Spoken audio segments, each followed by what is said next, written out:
6절, 7절 말씀입니다. 다 함께 한 목소리로 합독하도록 하겠습니다. 그러므로 너희가 그리스도 예수를 주로 받았으니 그 안에서 행하되 그 안에 뿌리를 박으며 세움을 받아 교훈을 받은 대로 믿음에 굳게 서서 감사함을 넘치게 하라. 아멘.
옆에 분들과 인사와 교대를 나누시겠습니다. 잘 되고 있습니다.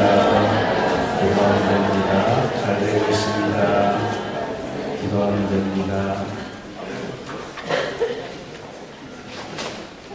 우리 아버지가 되시는 하나님의 높고 크신 그 사랑과 은혜가 이 한 주간도 여러분들과 함께 하시기를 간절히 소망합니다.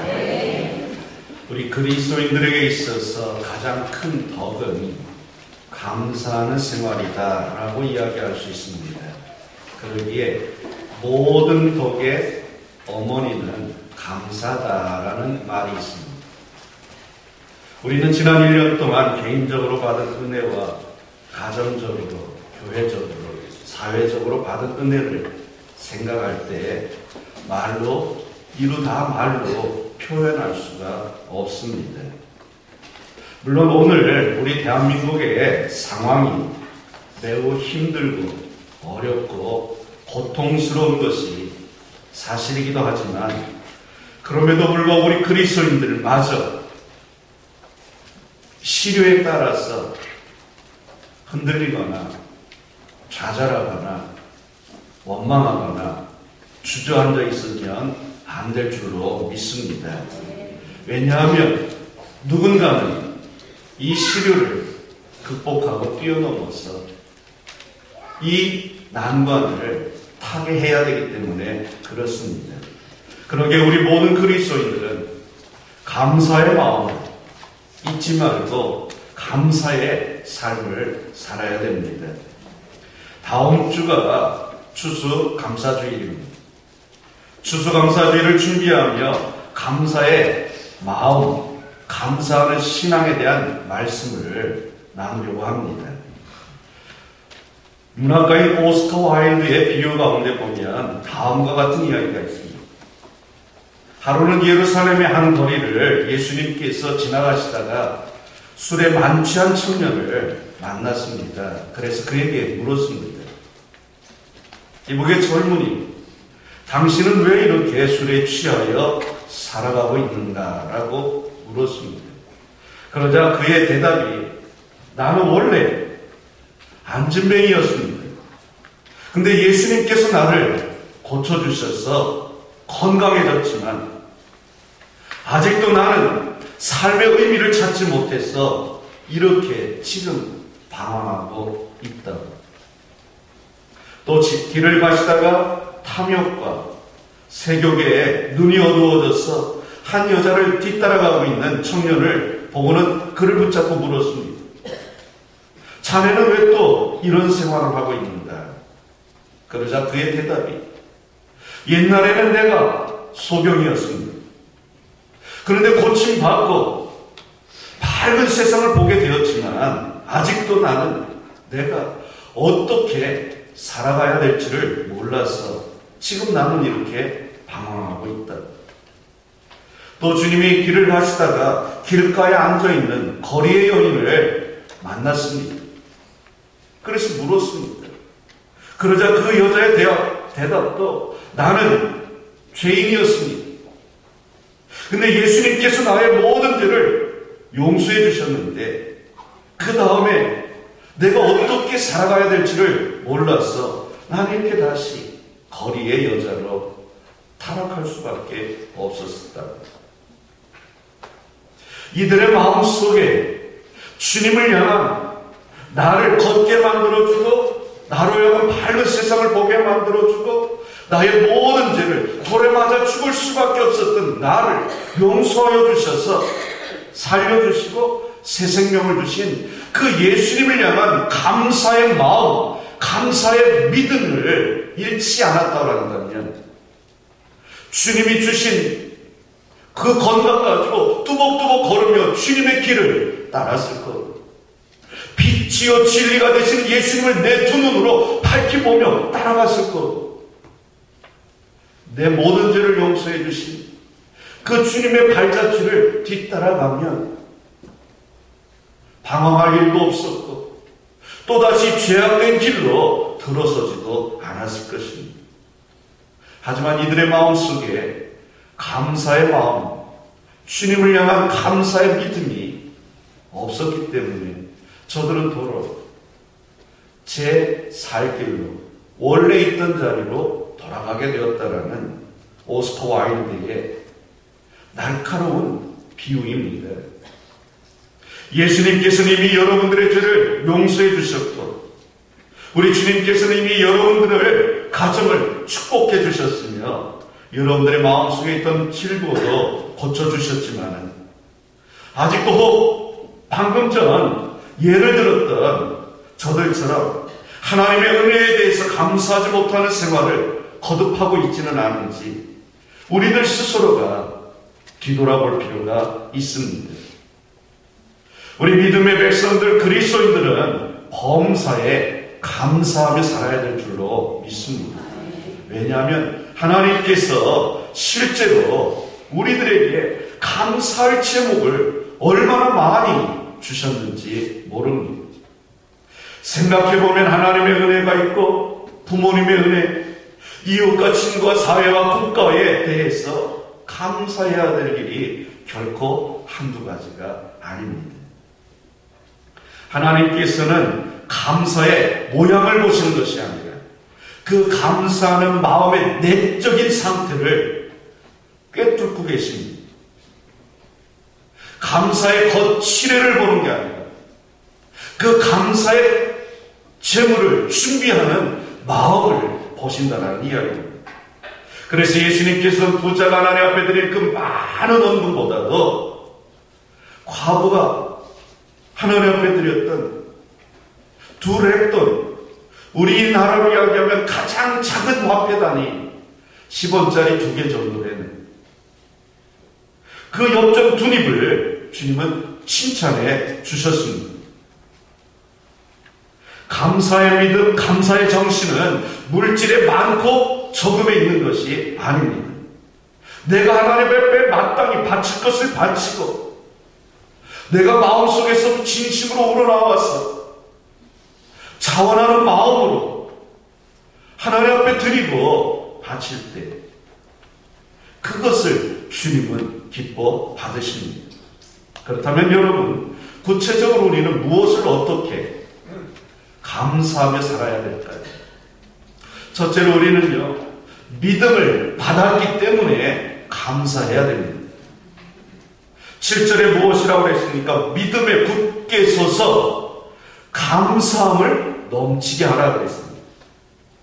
믿음이 없는 것, 신앙이 없는 곳에는 감사 또한 없습니다. 있을래야 있을 수가 없습니다. 진정한 감사는 신앙에서 하나님을 향한 우리의 믿음 가운데서 나오기 때문에 그렇습니다. 신앙이 깊으면 깊을수록 감사가 더욱더 깊어지는 법입니다. 우리의 신앙이 낮으면 낮을수록 하나님 앞에 감사를 드리는 분량은 적어지게 되어 있는 법입니다. 그래 데살로니가전서 5장 18절에서는 범사에 감사하라. 이것이 그리스도 예수 안에서 너희를 향한 하나님의 뜻이니라 그랬습니다. 우리 인간은 그게 두 가지 태도, 두 가지 마음을 가지고 세상을 살아가고 있습니다. 매사에 모든 일에 아무리 좋은 일이 있어도 원망하고 불평하고 불만하며 사는 부정적인 인생관을 가진 사람과 그 어떤 역경과 시련이 다가와도 그저 감사하고 감격하며 사는 매우 적극적이고 긍정적인 삶을 살아가는 사람들이 있습니다. 그런데 이 두 부류의 사람들에게 찾아오는 삶의 결과는 너무나도 다르다라는 이야기입니다. 원망하고 불평하고 불만하며 사는 사람은 아무리 좋은 환경을 그에게 가져다 줘도 그는 항상 불평하고 원망하고 불만을 하기 때문에 삶의 만족함을 누리지 못합니다.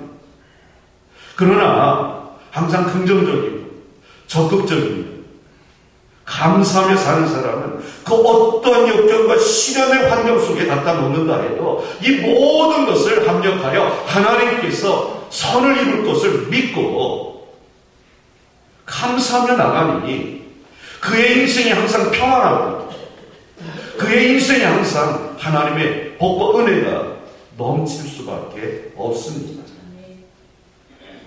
여러분 지금 나는 어떤 인생길에 서 계십니까?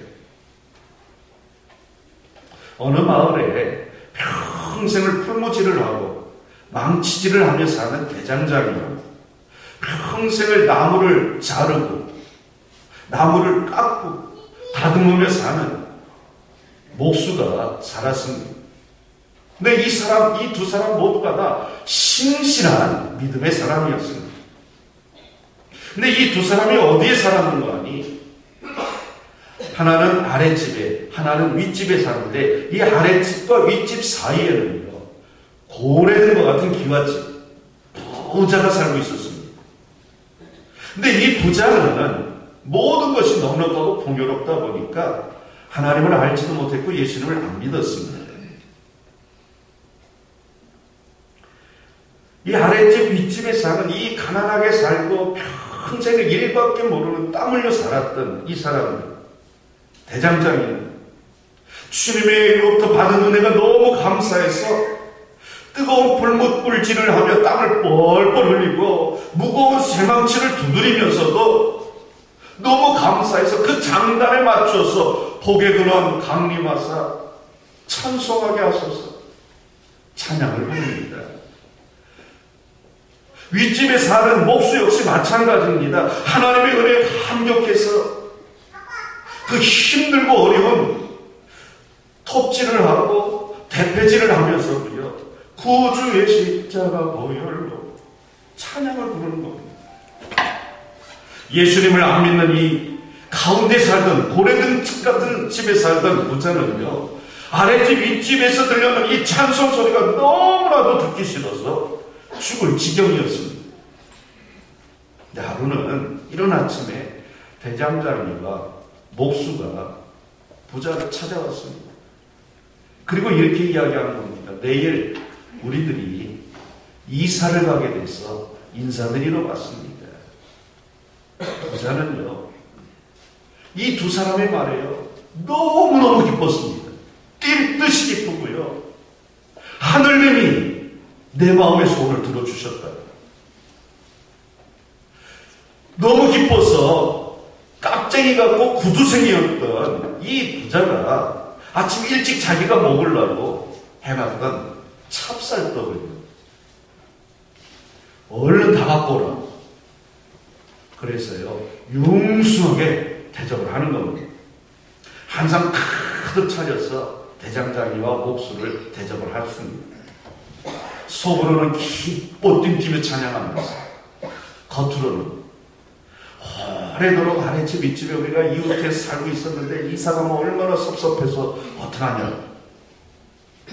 그러면서 넌저시 물어봤습니다. 이사는 어디로 가시나? 그랬더니요, 대장장이도 그렇고 목수도 그렇고, 나으리 걱정하지 마세요. 섭섭해하지 마세요. 우리가 한 집에 너무 오래 살다 보니까 질려서 집을 서로 바꾸기로 했다. 부자는요, 이 말을 듣고요, 속이 뒤집어졌습니다. 찬송 소리가 들려오는 위치만 바뀌는 겁니다. 그리고요, 이 인색한 부자는요, 이 미운 놈들에게 먹인 떡이 너무 아까워가지고 분해서 그날부터요, 화병이 걸려가지고 시름시름 앓다가 몇 달 만에 세상을 떠났다고 합니다. 감사할 줄 모르는 사람은요, 아무리 고래등 같은 집에 살아도, 환경이 아무리 좋아도요, 그 자체가, 감사하지 못하는 그 자체가 이미 지옥이라는 이야기예요. 그래서 부자는요, 스스로 지옥을 만들어 놓고 살다가 견디지 못해서 지옥에서 죽어간 것입니다. 그러므로 감사는요, 우리 모든 믿는 그리스도인들에게 필수적인 생활입니다. 평생을 풀무질하고 땀 뻘뻘 흘리고 무거운 망치질을 했지만 그래도 감사하며 살았더니 건강합니다. 평생을 나무 톱밥 속에 살았는데 구주의 십자가 보혈로 찬양하며 살았더니 예수 그리스도가 주시는 참된 기쁨과 감사와 감격이 그를 행복하게 만들어 주었습니다. 사랑하는 성도 여러분, 믿음 안에서요, 날마다 감사하며 살아가시길 축원합니다. 매일매일 하루하루의 삶을 나에게 허락해주고 계신 하나님 앞에 감사하며 살아가는 우리 한마음 가족들이 되시기를 간절히 축원합니다. 두 번째로, 예수님을 내가 구주로 받았으니까, 영접한 게 아니라 내가 받았으니까 감사하라고 했습니다. 6절에 보면, 그러므로 너희가 그리스도 예수를 주로, 구세주로 받았으니 그랬습니다. 그러니 감사라는 이야기. 내가 예수님을 믿어준 게 아닙니다. 예수님을 받은 겁니다. 하나님으로. 구세주가 되시고 내게 새 생명의 은혜를 주시는 예수님을 받았으니 감사하자는 이야기입니다. 때로는요, 예수님의 은혜가 뭔지 모르는 사람들도요, 감사하며 살아가는데, 하물며 예수 그리스도를 주님으로 믿어서 그 피의 공로로 죽을 내 영혼이 살아나고 새 생명의 은혜를 받았는데 어찌 감사하지 않을 수 있겠느냐라는 말씀입니다. 그러므로 감사는요, 예수님을 믿는 성도들의 의무사항입니다. 그래 감사는 구원받은 것에 대한 당연한 보답입니다. 내가 죄사함의 은총을 받은 그 하나님의 은혜에 대한 기쁨의 표시인 것입니다. 그러기에 바울과 실라는 빌립보에 가서 복음을 전하다가 귀신 들린 처녀를 고쳐주면서 좋은 일을 하면서 오히려 사람들로부터 시기 질투심 때문에 사람들의 모략과 계략 때문에 옥에 갇혔습니다. 그냥 갇힌 것도 아니고 죽도록 매를 맞고 갇혔습니다. 너무너무 아픕니다. 손과 발에는 수갑이 채워져 있습니다. 그날 밤 바울도 신라도 깨어서 할렐루야 찬양하며 하나님 앞에 감사의 찬양을 드리고 감사의 기도를 드리는 겁니다. 바울과 신라가 미쳤을까요? 매 맞아서 머리를 잘못 맞아서 제정신이 아니었을까요? 어떻게 매 맞고 좋은 일을 하고 옥에 갇혔는데 감사하다고 고맙다고 찬송할 수 있을까? 저들은요, 예수님께서 나를 위해서 십자가의 고통을 대신 져주신 것, 그래서 나의 모든 죄를 사하여 주신 것, 예수님이 나를 대신해서 죽어주신 것, 그 나를 구원해 주신 주님의 은혜를 알았기 때문에, 깨달았기 때문에 감사했던 겁니다. 그러나 뜻밖에도요, 덤으로 채워졌던 수갑이요 풀어지고요, 저들을 가뒀던 옥문이요 활짝 열려졌던 것입니다. 사랑하는 성도 여러분, 오늘 여러분들의 삶을 쇠고랑으로 꽁꽁 묶어놓는 그런 것이 있다 할지라도요, 하나님 앞에 감사하고 그 쇠고랑으로 묶였을 때는요 감사할 조건은 아닙니다. 원망하고 불평할 조건은 그 사실입니다. 그럼에도 불구하고 구원해 주신 하나님, 나에게 새 생명 주신 예수님의 그 사랑과 은혜에 감사하며 찬송을 내가 부른다면, 오늘 이 시대를 살아가고 있는 우리들의 인생길 가운데서 쇠사슬이 끊어져 버리는 그런 놀라운 역사가 나타날 줄로 믿습니다. 예수 그리스도를 향한, 우리 하나님을 향한 감사의 고백이 오늘 저와 여러분 우리 모두를 여러 가지 우리의 삶을 우수사리로 얽어매고 있는 그 모든 것을 끊어내고 우리에게 참된 자유와 참된 기쁨을 허락해 주실 줄로 믿습니다. 마지막 세 번째로, 내가 예수님 안에서 살게 됐으니까 감사라는 이야기입니다. 6절에 무엇이라고 그랬습니까? 그 안에서 행하되, 즉 예수님 안에서 행하라는 이야기입니다. 그 안에 예수님 안에 뿌리를 박으며 믿음의 뿌리를 내리고 세움을 받아서 믿음으로 살아서 교훈을 받은 대로 믿음에 굳게 서서 감사가 넘치게 하라고 그랬습니다. 그리스도 안이라고 하는 말은요, 내가 예수님 안으로 들어가고 예수님이 내 안으로 들어오는 겁니다. 즉 예수님과 내가 결합해서 하나가 되는 것입니다. 그러니 예수님과 내가 결합되어 하나가 됐으니 내가 살아가는 일상적인 생활 속에서 예수님이 내가 살아갈 수 있도록 힘을 주시고 공급해 주신다는 것을 의미하는 겁니다.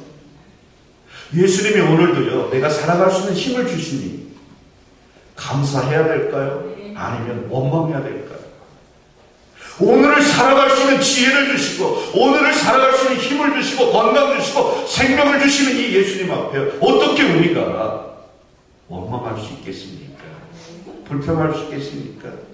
감사할 것밖에 없는 것입니다. 그러므로 예수님과 하나 되었어요. 예수님께 주시는 힘을 공급받아 주님의 뜻을 실천함으로 우리는요, 범사에 감사할 수 있는 겁니다. 보세요. 예수님께서 가야바 법정에 붙잡혀 가셨습니다. 재판을 받습니다. 근데 예수님이 저 가야바 법정 안뜰에서 재판을 받는데 그것이 먼데 두렵고 떨려서 멀찍하게 잠시 떨어져 있던 제자예요. 베드로. 예수님을 떠난 겁니다. 그 베드로에게 어린아이 하나가 왔어요. 계집종 하나가 왔어요. 아저씨도 저 갈릴리에서 온 청년 예수와 같은 편 아니냐고. 저 청년 예수의 수제자가 아니냐고. 그럴 때 베드로가 어떻게 했습니까? 나는 모른다. 나는 저기 예수하고 상관없는 사람이야.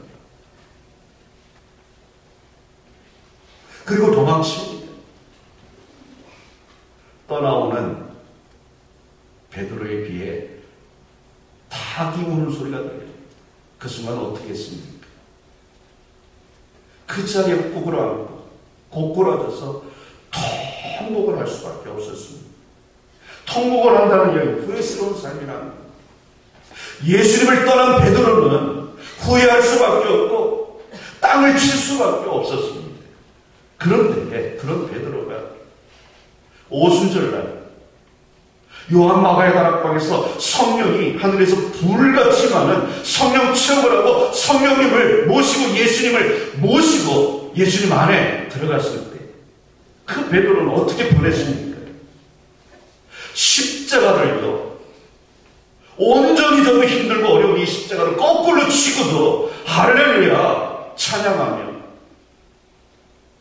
예수님 감사하다. 십자가를 거꾸로 칠 수 있도록 은혜 베풀어 주신 예수님 감사하다. 하나님 영광 받아달라고 그러면서 순교의 길을 웃으면서 기뻐하면서 걸어갔습니다. 왜요? 내 안에 예수님이 계시니까 감사하실 수 없고, 내 안에 예수님이 계시니까 십자가를 거꾸로 치는 그 고통 속에서도 하나님 앞에 찬양을 드릴 수 있었던 것입니다. 영국의 대문호인 섹스피어는 이러한 말을 했습니다. 감사할 줄 모르는 자식은 뱀의 이빨에 물리는 것과 마찬가지다. 마음속에 감사가 없는 사람은요, 마치 뱀에게 물린 사람과 똑같다라는 이야기입니다.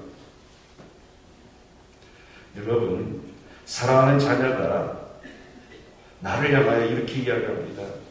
하루 온종일 바깥에 나갔어요. 이런 무박 저런 무박 다 받아가면서요, 일을 하고 그것도 잔업하고 집에 돌아오니 밤 12시가 넘어갑니다. 온몸은 파김치가 됐습니다. 그런데 어린 아이들, 자녀들이요, 자지 않고 그 아빠를 기다리고 있다가, 아빠 어서 오세요, 감사해요, 우리들을 위해서 아빠가 하루 종일 일하시나고 얼마나 피곤하셨어요. 그 아이들의 이야기를 듣는 아빠의 마음은 어떨까요? 하루 온종일 이런 부각 저런 부각 다 받으면서 스트레스 받았던 그 마음이요, 한순간에 씻겨나갔고요. 내가 열심히 일하기를 잘했지, 기뻐하고 즐거워할 거 아닙니까? 그런데 반대로 아이들이요, 하루 종일 일하고 왔는데 아이들이요, 두 눈 말똥말똥하고 뜨고 있습니다. 그런데요, 초롱초롱 반짝반짝 빛나는 눈이 아니라요, 도끼가 서린 눈. 아빠! 오늘 어디 가서 좀 술 먹느라고 이렇게 늦게 왔냐? 지난번에 약속했잖아. 일찍 온다고. 오늘은 왜 늦었냐고. 그런다면 여러분은 어떻습니까? 하나님께서는요, 졸지도 못하시고 주무시지도 못하고 깨어서 지금도 여전히 나를 위하여 일해주고 계신데, 우리가 나를 위해서 일해주고 계신 그 하나님 아버지를 향하여 하나님은 왜 안 자냐고. 좀 주무셔야 내가 딴짓도 할 수 있는데 왜 눈을 시퍼렇게 뜨시고 이렇게 쳐다보고 계시냐고. 좀 눈 좀 감아달라고. 그래야 내가 이 일도 하고 이 짓도 하고 저 짓도 할 텐데 왜 안 주무시냐고. 그런다면 우리 하나님이 어떤 마음이시겠습니까? 내 역으로 하나님 감사하다고. 하나님 주무시라고. 제가 딴짓 안 할 테니까. 이제는 멸시천대 십자가 내가 칠 테니 존귀 영광만 하나님 받으시라고.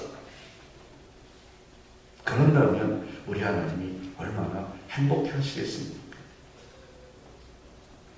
감사하는 생활은요, 내 신앙과 정비례하게 되어 있습니다. 내 신앙이 자라고 믿음이 자라나면은요, 감사의 폭도 그 이상으로 자라납니다. 그러나 역으로요, 내 믿음이 내 신앙이요, 곤두박질할수록 감사의 분량은요, 적어집니다. 그래서 우리 감리교를 시작한 요한 웨슬레 목사님이 내 호주머니가 회개하지 않는 한 너는 진정한 그리스도인이 될 수 없다라고 이야기했습니다.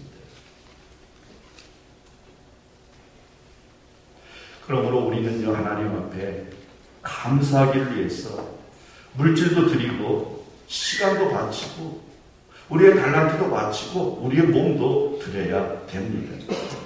왜요? 그게 감사의 삶이니까. 그것이 곧 하나님을 기쁘시게 하는 삶입니다. 그것이 곧 하나님 앞에 영광을 돌리는 삶이 되기 때문에 그렇습니다. 사랑하는 성도 여러분, 예수 그리스도의 은혜 품 안에서 올 한 해도요, 나의 생명을 지켜주시고 내 산업과 우리의 가정에 부어주신 하나님의 은혜, 하나님의 축복에 대해서 감사하시기를 축원합니다.